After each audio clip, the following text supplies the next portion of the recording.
Здравствуйте, с вами канал Вкусный огород Барнаул. Со дня высадки усов клубники на постоянное место прошло 10 дней. Высаживал усы клубники вот на эту грядочку, после лука. Видно, что клубника принялась. И самое время, чтобы она росла лучше, подготовилась к зиме. Заложила побольше цветочных почек осенью. Ее очень хорошо подкормить. Что сейчас и буду делать. Когда подкармливать вот эту вот уже можно считать, что молодую клубнику. Вот видно, как за эти 10 дней усы подросли. Это следует делать, когда клубничка полностью адаптируется и пойдет в рост. Занимает этот срок, в зависимости от состояния усов, дней 10, 15. Иногда, даже если усы очень слабые были, то побольше. Но здесь видно, что усы в неплохом состоянии были. Кустики, практически выглядят неплохо. Даже усы уже, по-моему, где-то начали выбрасывать. И вот клубнику, значит, можно уже и подкормить. Тогда она будет расти еще лучше. Что очень важно при подкормке клубники? Подкармливать клубнику нужно после полива или после хорошего дождика. Вот в данном случае буквально вчера прошел сильный дождь. Видно, грядка очень влажная. И поливать поэтому клубнику не обязательно. Буду подкармливать ее сразу. Это первое. Второе. Чем подкармливать клубнику? Конечно, лучше подкармливать вот такую клубнику раствором органики. Можно использовать куриный помет, разведенный, как я использую. Можно использовать коровяк, тоже разведенный. Или что-то другое, что у вас есть. Все, в принципе, пойдет. Если уж совсем ничего нет, можно сделать раствор из минеральных удобрений. Но я так не делаю много лет. У меня в достатке куриного помета. И я считаю, что этого будет вполне достаточно. Но в любом случае в эту пору клубнику очень хорошо подкормить. Молодые кустики сразу начинают расти лучше и чувствуют себя хорошо.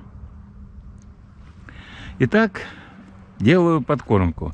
Вот на эту грядку здесь 30 кустиков, причем 2 уса в лунке высажены. Уйдет 2 ведра раствора. Для взрослой клубники расход раствора куриного помета, развожу его 1 к 15, примерно 1 ведро кустиков на 8.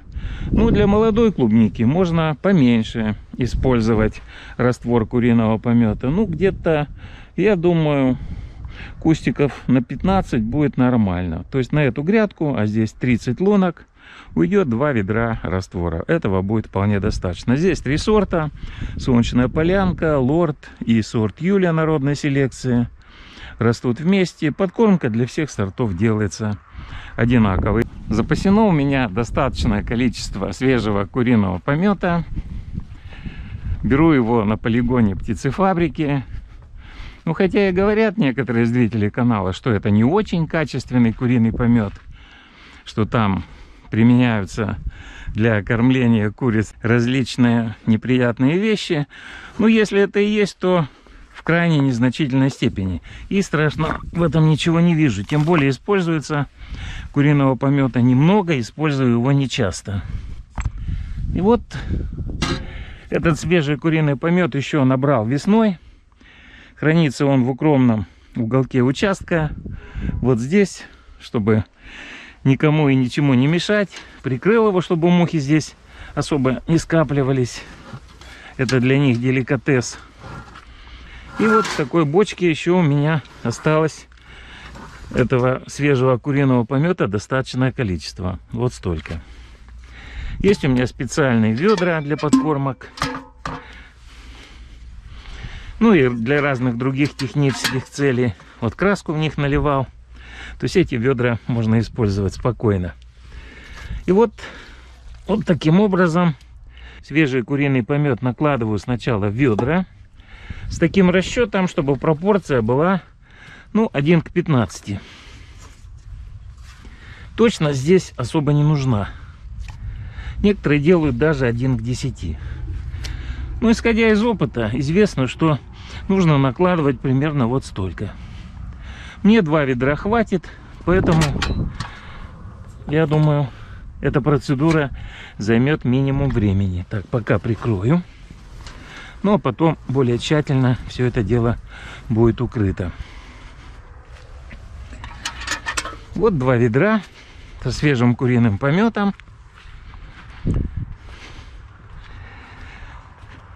Подношу поближе к грядке, чтобы там на месте все это дело и разводить.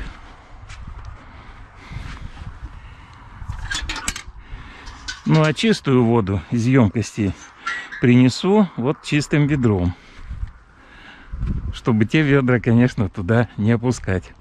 Вот, к слову сказать, приходила кошечка вот на эту аккуратненькую грядочку, и, видно, здесь сделала свои дела. Ну да ладно, это беда небольшая. Это моя соседка, и мы с ней особо не ссоримся. Набираю водичку. Ну, вода пойдет любая.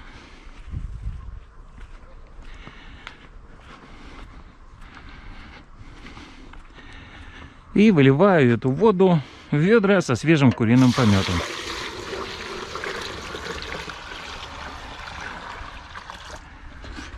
Ну, еще одно ведро. Клубники немного, так что все это занимает минимум времени. Вот красиво, как цветочки цветут.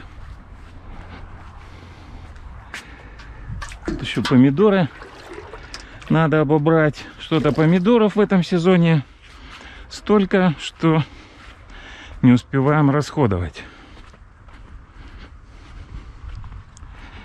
Очень урожайный на помидоры год оказался. Во всяком случае, в нашей местности. Говорят, в других пригородах Барнаула не так хорошо с помидорами. У нас вроде бы все нормально. Все. Ведра залил водой. Ну и здесь чем-нибудь подручным все это дело тщательно размешиваю. Ну вот такие вот грабельки удобно использовать. Развожу. Свежий куриный помет, он растворяется очень хорошо. Поэтому никаких проблем с этим нету.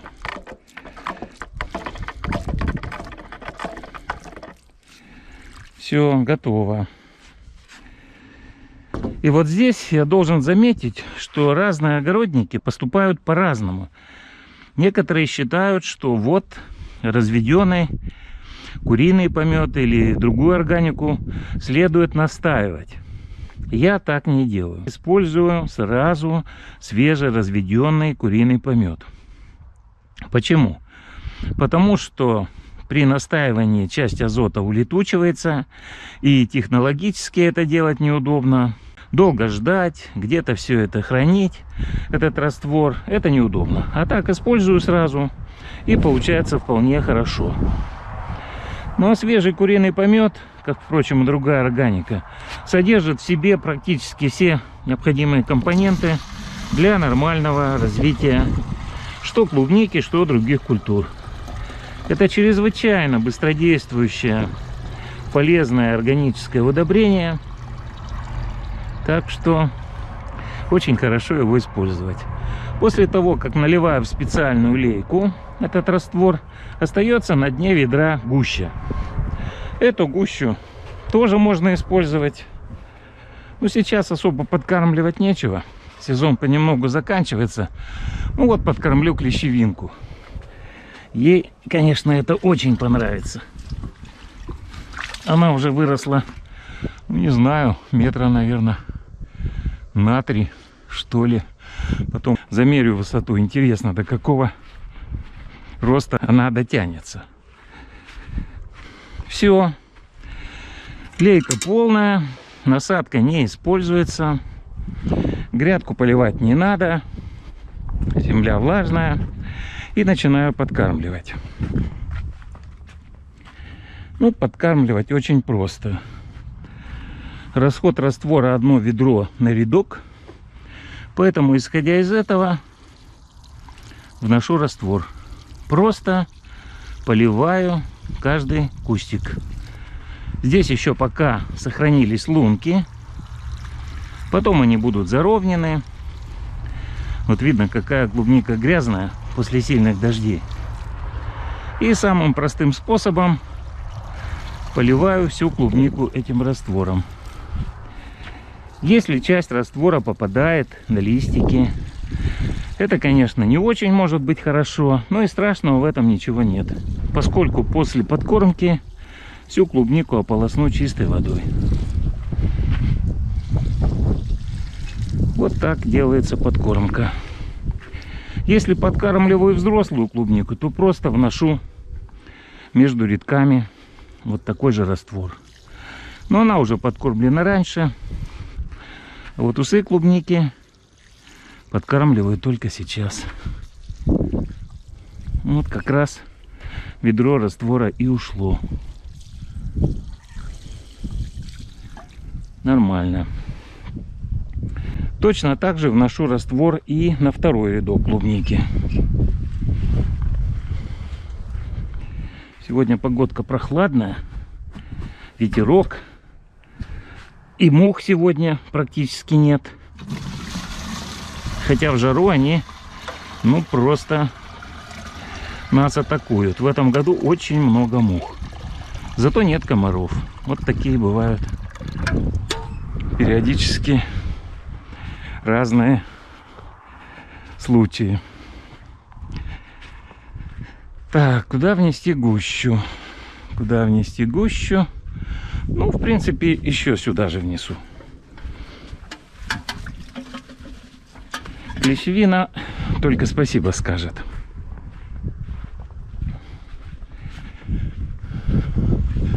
Ну, похоже, сегодня дождиков уже не будет.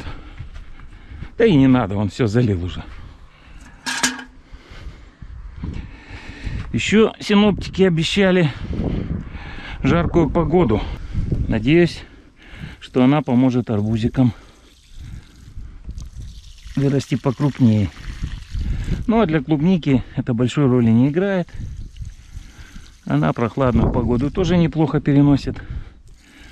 Для нее лишь опасны сильные зимние морозы, когда ниже 40, как у нас часто бывает. Но от этого приходится клубнику укрывать.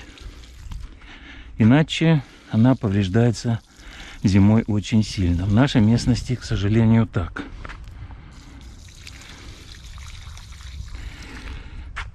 Клубничка после подкормки, надеюсь, будет расти хорошо. Потом ее порыхлю. Усы буду удалять. И дальше только поливы, если дождиков не будет. А поливать клубнику следует, ну, практически до самой поздней осени. Эта культура очень любит влагу, очень хорошо реагирует на поливы и растет хорошо. Все. Ну вот, собственно, и вся подкормка. Занимает минимум времени. Теперь беру чистую лейку. Вот недавно пересаживал кермек татарский, выбрал ему вот здесь местечко. Постепенно все многолетники размещаю в разных местах. Ну, в кладовке, конечно, надо порядок наводить, все руки не доходят.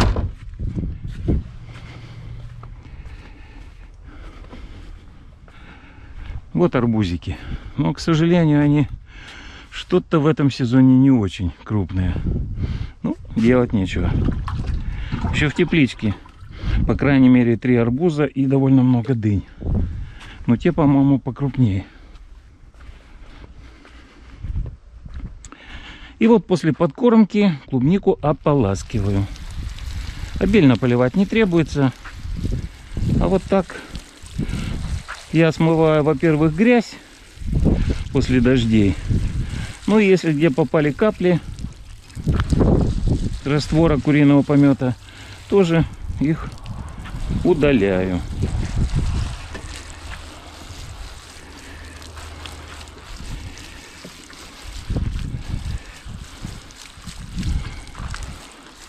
Можно было, конечно, подключить насос, но здесь всего нужно лейки 2-3. Нет смысла просто это затевать. Так-то у меня, конечно, вот насос наготове, и шланги вон лежат. Можно, если много, ну как было бы клубники, то, конечно, подключаю шланг и ополаскиваю все с помощью насоса. Но сейчас немного разомнусь с лейкой.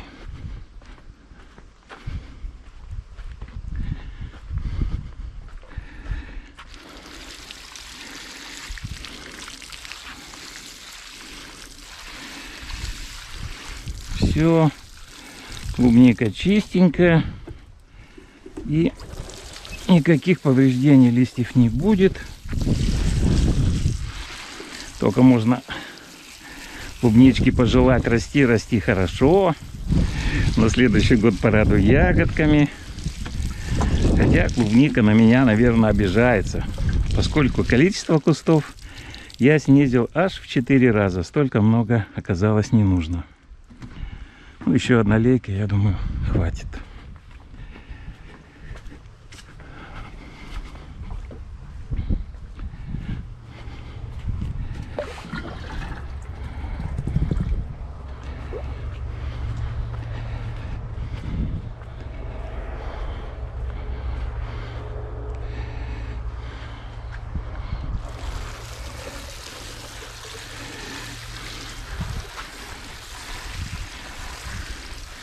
Повторюсь, сейчас я клубнику не поливаю, а просто ополаскиваю листики.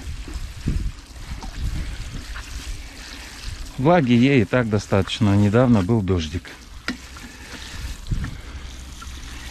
Все, ну, вроде бы нормально.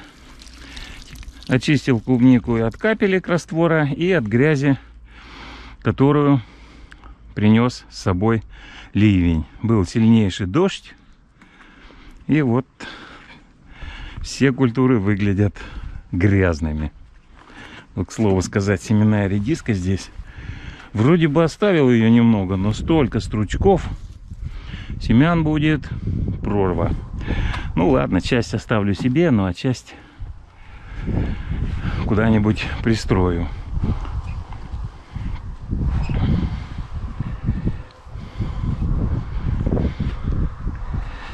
Проверим, что тут у нас получилось. Не пропустил ли какой-нибудь кустик. Ну, вроде все нормально. Емкость со свежим куриным пометом снова тщательно укрываю. Еще немножко осталось. Ну, не знаю, куда-нибудь пригодится. Ну, а если нет, то можно внести осенью под какие-нибудь ягодники. Ну, весной наберу свежего.